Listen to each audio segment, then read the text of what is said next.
here at the Seattle Film Summit. My name is Katherine Heinrichsen. I'm a volunteer, and I'm delighted to be talking to Nike Imoru, who's one of the top casting directors in our region.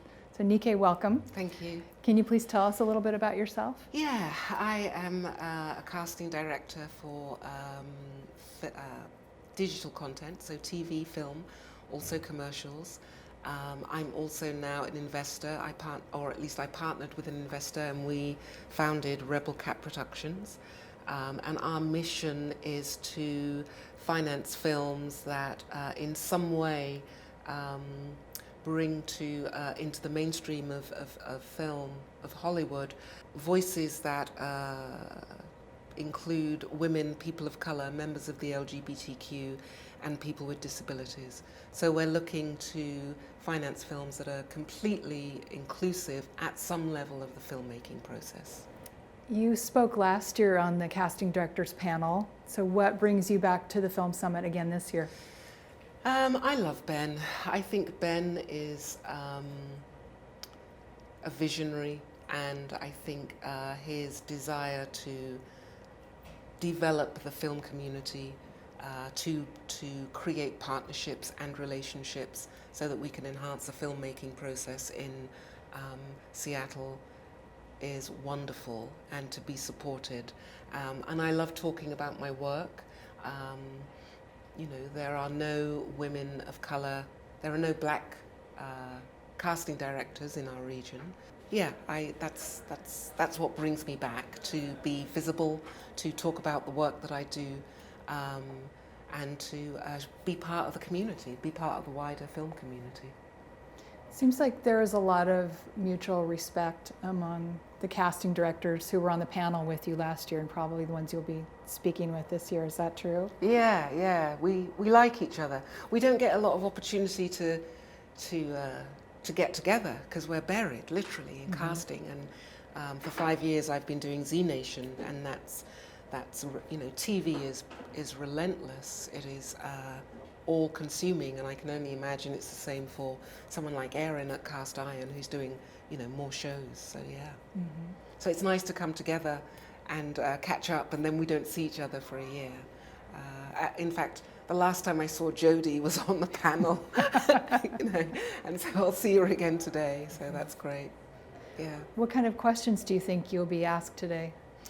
Oh, people will want to know how to get into the room with a casting director. Perhaps actors have anxiety about not being called back, there not being enough work, not being enough, feature films, not being enough content that's being created that allows them to stay here and earn a living as actors.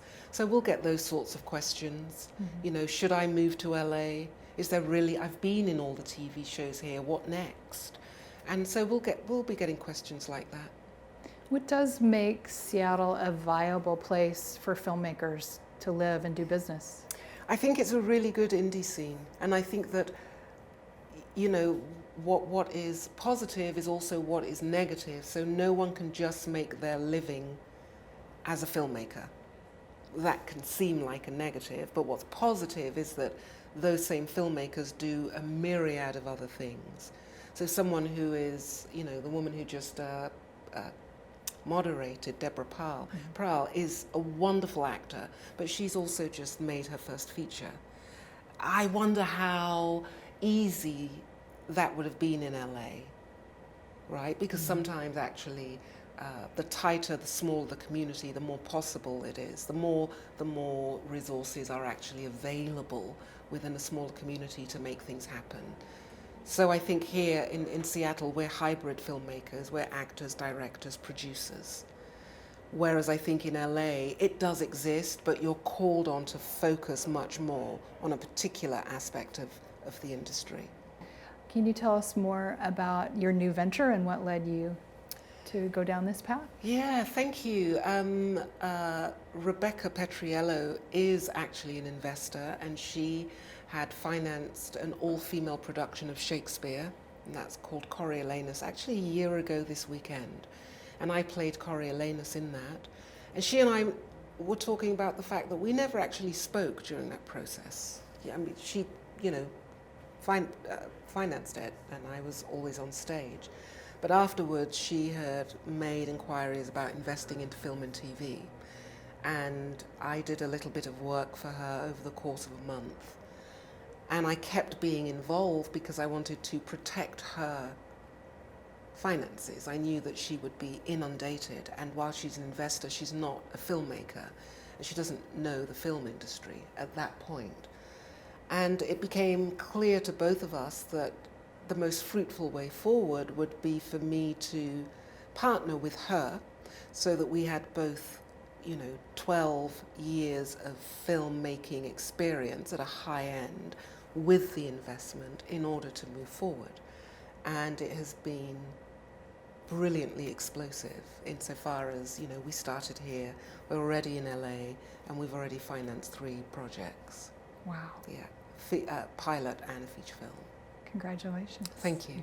And that in a period of 6 months, really. And so that's the other side of what I'm doing. So where can people find more information about everything you're working on right now?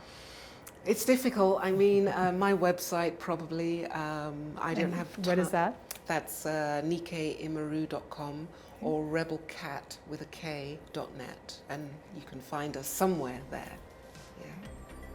Well, Nikkei, thank you very much for coming back to the summit. Yeah, thank you so much indeed. Thank you.